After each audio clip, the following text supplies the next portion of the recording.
السلام عليكم ورحمة الله تعالى وبركاته. أهلا وسهلا بكم في قناة كمال الجزائرية.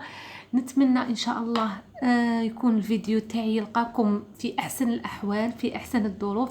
اللهم ارفع عنا الوباء والبلاء، واللهم صل وسلم على سيدنا محمد صلى الله عليه وسلم. حبيباتي أخواتي، لكم تشوفوا العسل الحر. جبت لكم العسل الحر ان شاء الله كامل تكونوا محسيلات معسلين. جبت لكم الانجبار، لا عفوا الحرف. ها هو الحرف، اللي ما تعرفش الحرف ها هو، شوفوا ها هي حبيبات الحرف. هذا هو الحرف اللي ما تعرفوش. هذا عنده منافع كبيرة بزاف لجسم الانسان. الفوائد تاعو لا تعد ولا تحصى. مليح لهشاشة العظام، مليح للقولون العصبي، مليح لانه يسمن. وانا اليوم الفائده تاعو فاش انا دائما كي نشري هاد المواد، هاد الاعشاب، ما نلاخرهاش كيما نقولوا، ما نخليها في الكيس. الاولى نفرنها مليح، نقلع كاش حبيبات ولا هاد الصوالح لازم خواتاتي تفرنوهم.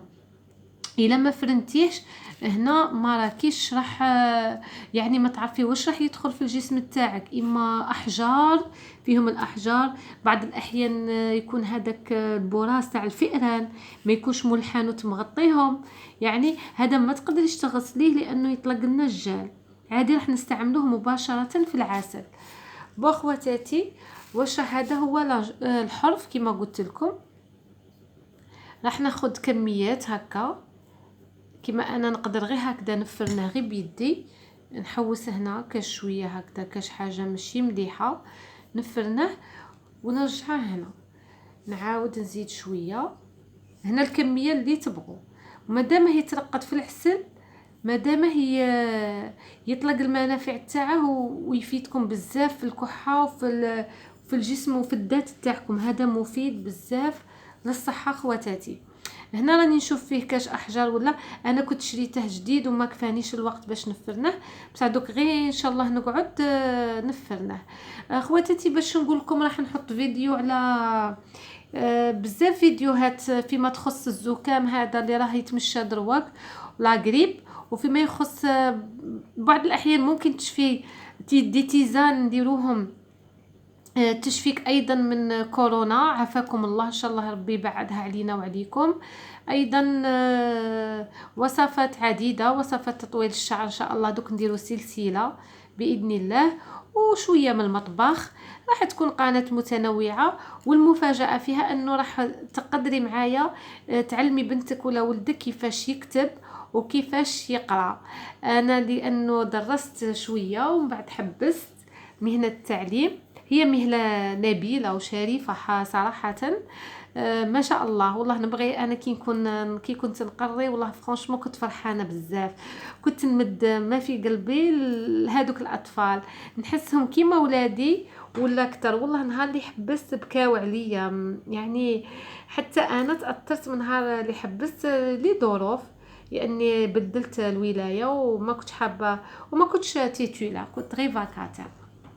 بون غادي نوريكم ان شاء الله، قلت لكم فيديو اخر نديرو كيفاش تعلمي ودك الكتابه بطريقه سهله وبسيطه مبسطه جدا، ما راحش تتعبي معاه خلاص. وايضا القراءه، شفت بزاف يعانيوا من القراءه لولادهم. نولوا الموضوع تاعنا هنا. كي تشوفي درنا الحرف، ها هو راني كنت فرنته. دروك واش راح نديرو؟ راح نجيبو العسل تاعنا ونزيدوه عليه. هنايا تقدري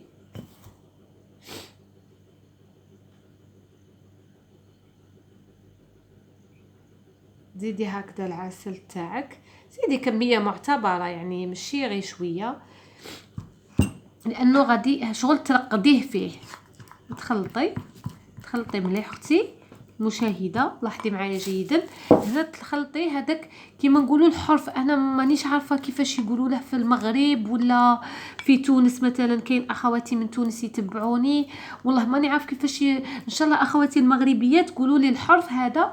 دايركم شفتوه معايا ان شاء الله يبان لكم. فوالا هذا دوك نوريه هنايا خير. ها هو حبيبات هكذا. هذا واش يسموه في المغرب عندكم؟ اذا كان تقولوا له الحرف كيفنا ولا تقولوا له حاجه واحده اخرى. هذا دوك يطلق الجال تاعه. هذا غادي يطلق كاع تخليوه واحد الساعه 2 سوايع 3 سوايع مادامكم تخليوه مادام يتفاعل مع العسل ويطلق لنا الجال تاعه. هذه الوصفه ممتازه للكحه، رائعه للسعال. ما تصدقوني شوفوا الوصفه اللي عطيتها لكم تاع البصل والعسل روعه، وهذه اروع مما يكون. جربوها ورجعوا لي. يعني هذه الكحه تاع كورونا ديروا لها هذا لا الحرف، انا بغي نغلط بغي نقول له لانجبار. دي هذا السعال تاع كورونا ديروا له الحرف وديروا له العسل الحر وديروه الوصفه تاع البصل.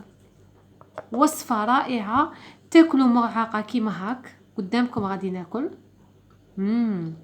روعه بني بزاف. هنا مازال ما طلقش خواتاتي مليح، بصح نتمنى تجربوه. مذاقا رائع والمنافع تاعو بزاف بزاف مليحه. جربوا الوصفه خواتاتي، رجعوا لي في لي كومونتير. واي وصفه راكم باغيين نبحث فيها ونحطها لكم ولا نكون مجربتها حطوا لي وسقسيوني ان شاء الله نتقاسموا كامل التجارب تاعنا مع بعض. يعني ما راحش تكون قناه تاعي، قناه تاعكم تكبر بيكم وتزهى بيكم وتفرح بيكم وتسعد بيكم. القناه هذه تاعكم نتوما اللي راح تشجعوها، نتوما اللي راح ترفعوها، نتوما اللي راح تزيدوا تطوروها وتوصل للعالميه ولما لا وتوصل لكامل البلدان وكامل الاوطان بيكم ان شاء الله. دوك كما قلت لكم جربوا هذه الوصفات. الوصفه اللي عطيتها لكم في الفيديو السابق تاع البصل والعسل الحر رائعه، وهذه اروع مما يكون. هذه تسمنكم، تقدروا تاكلوها 2 خطرات. هذه عفوا هذه كلوا غير خطره في النهار، يعني يا مول الفطور يا مول الحشاء للسعال. ولكن للتسمين دوك نعطيكم الطريقه باش ديروا الحرف للتسمين ان شاء الله في فيديو اخر. تقبلوا مني سلامي الحار. ان شاء الله نخليكم على خير ونتلاقاو في موعد اخر باذن الله. نلقاكم بخير وهناء وسعاده ان شاء الله. نتمنى منكم تفعلوا الجرس، تشتركوا بالقناه وتخلوا لي كومنتير شباب. ربي يحفظكم ويخليكم، وربي ان شاء الله يلقينا في سويعه ما خير من هذه السويعه ان شاء الله باذن الله. والسلام عليكم ورحمه الله تعالى وبركاته.